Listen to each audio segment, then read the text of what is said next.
अस्सलामुअलैकुम दोस्तों, मोहम्मद अज़ीम हयात यूके के शहर लंदन से हाज़िर ख़िदमत हूँ एक और वीडियो के साथ। दोस्तों, आप सभी को जश्न आज़ादी बहुत बहुत मुबारक हो। बहुत ज़्यादा लंबी तमहीद नहीं बांधूँगा, बस इतना बता दूँ कि इस वक्त मैं आपको कुछ मनाज़र दिखाने जा रहा हूँ लंदन के एक इलाके ग्रीन स्ट्रीट के, जिसको मिनी पाकिस्तान भी कहा जाता है। और बहुत सी कम्युनिटी जो है अपनों की, पाकिस्तानियों की, इंडियंस की, बांग्लादेशियों की, यहाँ पर दुकानें, मकान, मार्केटों में मतलब ये काम करते हैं और यहाँ पर रहते भी हैं। तो इसको मिनी पाकिस्तान कहा जाता है।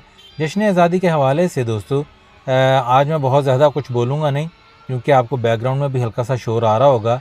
और एक्चुअल मतलब सड़कों के ऊपर जो है कुछ बोलना इतने शोर में वो गला बिठाने की बात है और गला ख़राब करवाने वाली बात है। इसलिए आप जो 4-5 मिनट की वीडियो है वैसे ही लुत्फ़अंदोज़ होइए। मैंने सोचा कि आपको बस इंट्रोडक्शन दे दूं कि आज की वीडियो में आप लंदन के इलाके ग्रीन स्ट्रीट की सड़कों पर जश्न आज़ादी पाकिस्तान के हवाले से कुछ मनाज़र देखेंगे। इनको देखिए, मुझे बताइएगा कि आपने इनको कितना एंजॉय किया।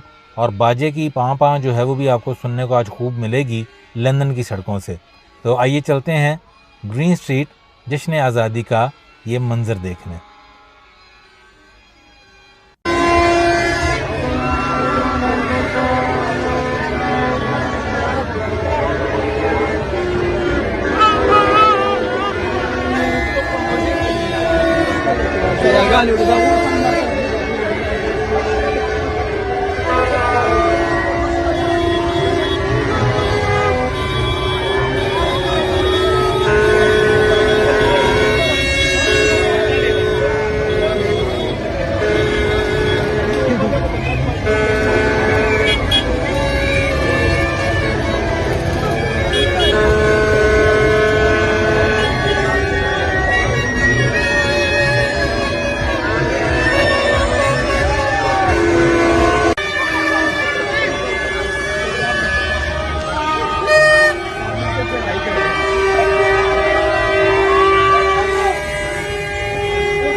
Apa